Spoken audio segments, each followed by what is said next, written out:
Hello friends, एक बार फिर आपको बहुत बहुत स्वागत है आपकी अपनी यूट्यूब चैनल डीएलएड वाला में। दोस्तों, आज की इस क्लास में हम आपके लिए लेकर हाजिर हो चुके हैं यूपी डीएलएड थर्ड सेमेस्टर 2022 के पहले पेपर को, जो कि शैक्षिक मूल्यांकन क्रियात्मक शोध नवाचार का होता है। और ये टोटल आपका 50 नंबर का होता है, जिसमें 2 घंटे का आपको समय मिलता है पेपर को सॉल्व करने के लिए। तो आज की इस क्लास में हम इस पेपर को सॉल्व कराने वाले हैं आपको। इसके अलावा 2016, 2017, 2018 और इसके साथ साथ 2019, 20, 21 इन सभी वर्षों के जो पुराने पेपर हैं वो आपको ऑलरेडी इसी चैनल पर सॉल्व करा दिए गए हैं। तो जितने भी नए भाई बहन हैं जिन्होंने अभी तक प्रीवियस क्लासेस को अटेंड नहीं किया है, क्योंकि प्रीवियस ईयर क्वेश्चन पेपर की जो क्लासेस होती हैं वो आपके लिए बहुत ज़्यादा इंपॉर्टेंट होती हैं, क्योंकि उनसे जो प्रश्न है वो प्रत्येक सेमेस्टर में परीक्षा में बहुत ज़्यादा संख्या में रिपीट होते हैं। इस वजह से PYQ की सीरीज़ आपको ज़रूर अटेंड करना चाहिए। तो इन सभी पुराने पेपरों की जो प्लेलिस्ट है वो हमने आपको इसी चैनल पर बनाकर दे दी है, आप चैनल पर जाकर देख लीजिए। यूपी डीएलएड थर्ड सेमेस्टर की जो प्लेलिस्ट है PYQ की, उसमें सारी क्लासेस आपके लिए उपलब्ध हैं, तुरंत जाकर देख लीजिए। सभी सब्जेक्ट की, ऐसा नहीं कि केवल एक ही सब्जेक्ट हो, सभी सब्जेक्ट की क्लासेस हमने आपको दे दी हैं, तो तुरंत आप चैनल पर जाकर देख लीजिए। बाकी दोस्तों, आप इस चैनल को सब्सक्राइब करके हमारे साथ बेल आइकन को प्रेस कर लीजिए, ताकि नई क्लासेस आपको लगातार मिलती रहें। तो चलिए दोस्तों, ज़्यादा टाइम ना वेस्ट करते हुए आज के इस क्लास को स्टार्ट करते हैं। सबसे पहले 15 ऑब्जेक्टिव क्वेश्चन आपके सामने स्क्रीन पर आएंगे, आप ध्यान दीजिएगा। मूल्यांकन एक निरंतर चलने वाली प्रक्रिया है, ये एक कथन दिया हुआ है और ये कथन किसका है ये आपको बताना है। तो ये जो कथन है वो NCERT का, ठीक है, NCERT का। मूल्यांकन क्या है? एक निरंतर चलने वाली प्रक्रिया है। अगर NCERT के शब्दों में आप कहेंगे, आपसे डेफिनेशन पूछी जाए तो आप बताएंगे कि मूल्यांकन एक निरंतर चलने वाली प्रक्रिया है। ये NCERT का कथन है, या आप लिख सकते हैं NCERT के अनुसार मूल्यांकन एक निरंतर चलने वाली प्रक्रिया है। इसी के साथ बढ़ रहा है अपने अगले प्रश्न की ओर। प्रश्न संख्या 1 का राइट आंसर होगा ऑप्शन सी, NCERT। प्रश्न संख्या 2 आपके सामने स्क्रीन पर है। इसमें पूछा गया कि शैक्षिक उद्देश्य के अंग कौन कौन से हैं। तो बालक हो गया, समाज हो गया, विषय वस्तु, ये सारे के सारे जो है वो शैक्षिक उद्देश्य के अंग हैं। इसलिए प्रश्न संख्या 2 का राइट आंसर हो जाएगा उपर्युक्त सभी, ठीक है। इसी के साथ बढ़ना है अपने अगले प्रश्न की ओर। प्रश्न संख्या 3 है आपका, बौद्धिक योग्यता में बीच का अंग नहीं है, ठीक है। कौन सा नहीं है वो आपको बताना होगा। तो बौद्धिक योग्यता में जो अनुप्रयोग होता है ये बीच का अंग नहीं होता है। यहाँ बताया गया कि अनुवाद, विवेचना और वाक विस्तार ये बौद्धिक योग्यताएं हैं, ठीक है, जबकि अनुप्रयोग इसका अंग नहीं होता है। बढ़ रहे हैं अपने अगले प्रश्न की ओर। प्रश्न संख्या 4 आपके सामने स्क्रीन पर है। रीता ने गणित में 50 अंक प्राप्त किए हैं, ठीक है, अंग नहीं, अंक प्राप्त किए हैं। 50 अंक प्राप्त करना क्या है? तो ये एक तरह का मापन है। आप क्या कह सकते हैं कि एक तरह का क्या है, मापन है। तो रीता ने गणित में 50 अंक प्राप्त कर लिए, उसे माप लिया गया है, ठीक है। तो एक तरह का क्या है, मापन है। तो ऑप्शन ए आपका राइट आंसर हो जाएगा। बढ़ रहे हैं अपने अगले प्रश्न की ओर। प्रश्न संख्या 5 आपके सामने स्क्रीन पर है। क्रियात्मक शोध का अंतिम चरण कौन सा होता है? तो क्रियात्मक शोध का जो अंतिम चरण होता है वो निष्कर्ष होता है। क्रियात्मक शोध के लिए अलग अलग स्टेप्स होती हैं, जिसमें लास्ट स्टेप्स जो होती है निष्कर्ष, यानी कि ऑप्शन ए आपका राइट आंसर हो जाएगा। बढ़ रहे हैं अपने अगले प्रश्न की ओर। प्रश्न संख्या 6 आपका, शिक्षण अधिगम प्रक्रिया में नवाचार क्या है? तो अभिक्रमित हो गया, ठीक है, टोली अनुदेशन हो गया, खुली कक्षा कक्ष हो गया, ये सारे के सारे क्या है, ये शिक्षण प्रक्रिया में नवाचार है। तो ऑप्शन डी आपका राइट आंसर हो जाएगा। ये सारे के सारे नवाचार हैं शिक्षण प्रक्रिया में। तो ऑप्शन डी यानी कि उपयुक्त सभी जो हैं वो राइट आंसर हैं। तो आप बता देंगे ऑप्शन डी राइट आंसर है हमारा। अगले प्रश्न को बढ़ रहे हैं। जितने भी नए भाई बहन हैं आपको पता ही है, चैनल को सब्सक्राइब करके हमसे जुड़ जाए। बचाव जो है वो निदान का उच्चतम स्तर है। ये कथन किसका? और ये इंपॉर्टेंट क्वेश्चन, ये बार बार आपसे पूछा जाता है, ठीक है। बचाव निदान का उच्चतम स्तर है, ये कथन किसका है?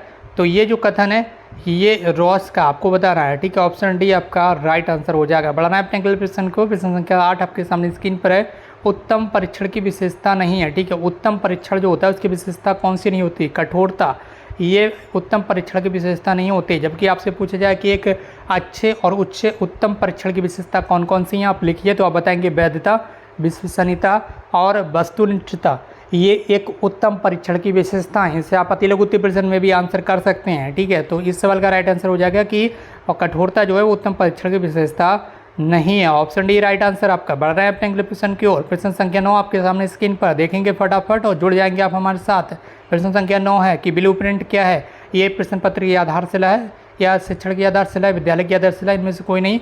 तो ब्लू प्रिंट क्या है? ब्लू प्रिंट तैयार किया जाता है प्रश्न पत्र निर्माण करने के लिए। तो ये एक प्रश्न पत्र की आधारशिला है। ऑप्शन ए आपका राइट आंसर हो जाएगा। आधारशिला, प्रश्न पत्र की आधारशिला क्या है? ब्लू प्रिंट, ठीक है, प्रश्न पत्र की आधारशिला है। ठीक है, ब्लूप्रिंट क्या है? आवेदन पत्र की आधारशिला। प्रश्न संख्या 10 आपके सामने है स्क्रीन पर। ज्ञान, बोध और अनुप्रयोग का संबंध मूल्यांकन के किस पक्ष से है? तो ये आपका यहाँ पर संज्ञानात्मक पक्ष से है। ठीक है, किससे? संज्ञानात्मक पक्ष से। ठीक है, ज्ञान का क्या होता है? संज्ञान होता है, बोध का भी संज्ञान होता है, अनुप्रयोग का भी संज्ञान होता है। तो ये एक संज्ञानात्मक पक्ष है। किसके?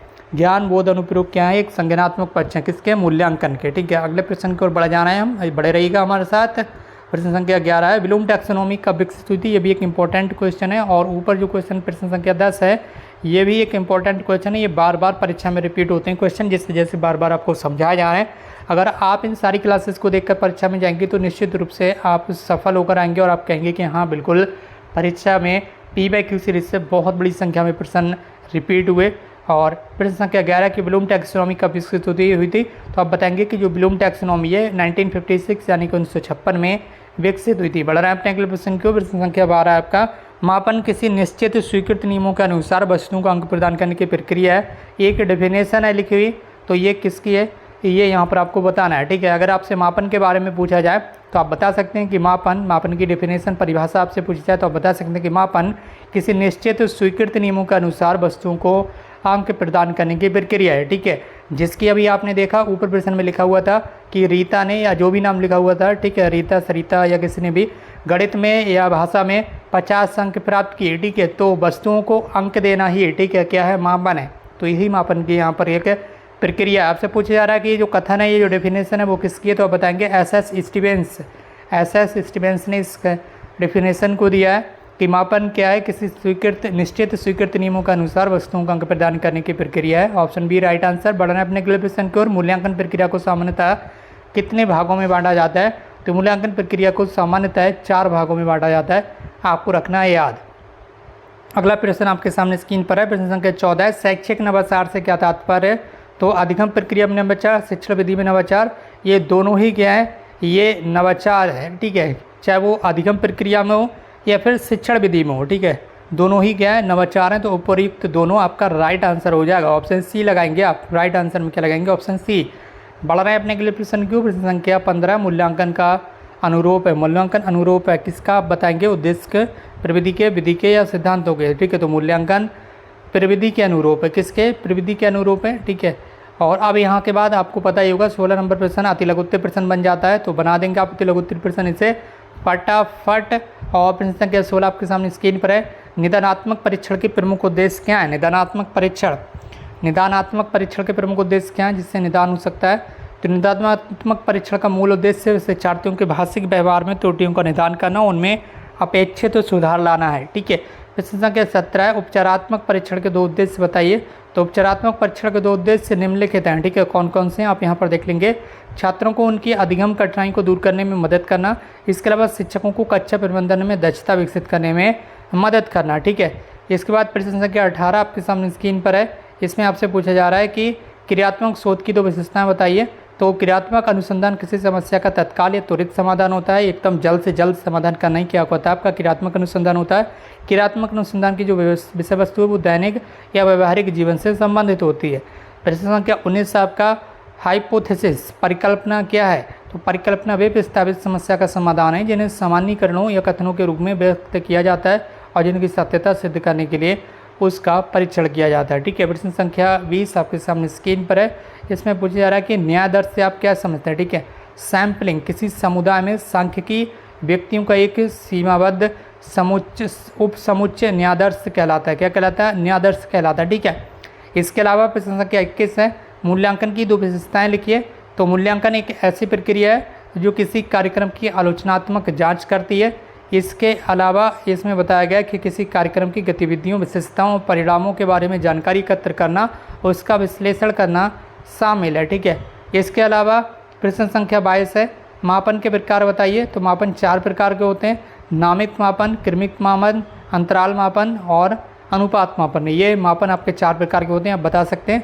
प्रश्न संख्या 23 है 23 सतत मूल्यांकन के 2 महत्व लिख दीजिए। तो सतत मूल्यांकन प्रक्रिया प्रभावी सुधार के लिए एक छात्र की शक्तियों को उजागर करती है और कमजोर क्षेत्रों को इंगित करती है।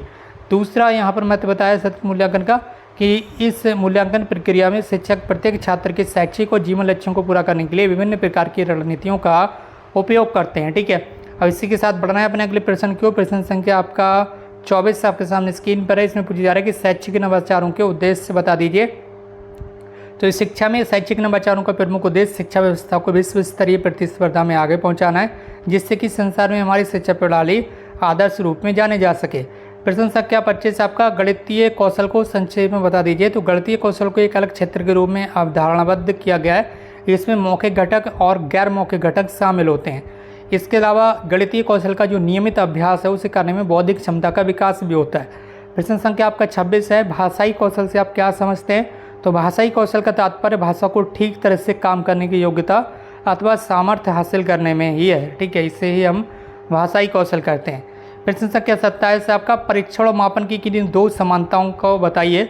तो परीक्षण और मापन मानकीकृत उपकरण है जिनका उपयोग विभिन्न सामाजिक विषयों में निर्माणों को मापने के लिए किया जाता है।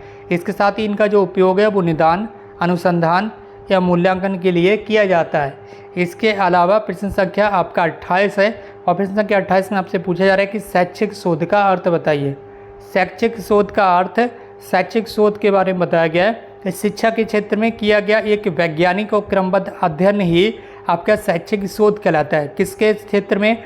एजुकेशन की फील्ड में एक वैज्ञानिक साइंटिफिक रूप से क्रमबद्ध रूप से जो अध्ययन किया जाता है वही आपका शैक्षिक शोध कहलाता है। प्रश्न संख्या 29 आपके सामने स्क्रीन पर है। इसमें आपसे पूछा जा रहा है कि लिखित परीक्षा की दो उपयोगिता बताइए। तो लिखित परीक्षा की दो उपयोगिताएं कौन कौन सी हो सकती हैं? लिखित परीक्षा के द्वारा लाखों शिक्षार्थी जो विद्यार्थी होते हैं वो एक ही समय में प्रश्न का उत्तर लिख सकते हैं। इसके अलावा परीक्षकगण बाद में सुविधा के अनुसार उनकी कॉपियों की जांच कर सकते हैं, जो भी शिक्षार्थियों ने लिखा है। ठीक है, तो ये लिखित परीक्षा की विशेषताएं होती हैं। ठीक, इसके अलावा क्या है? प्रश्न संख्या 30 है, मौखिक परीक्षा के दो गुण लिख दीजिए। ठीक है, गुण लिखना है आपको, मौखिक परीक्षा के दो गुण यानी कि अच्छाइयाँ लिखना है।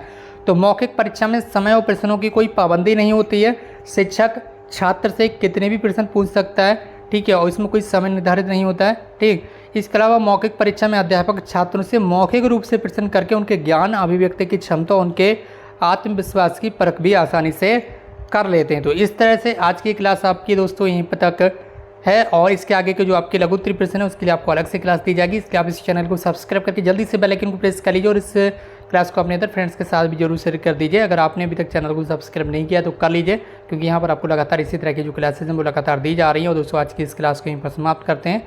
हमसे जुड़ने के लिए आपका बहुत बहुत धन्यवाद। Thank you so much for connect.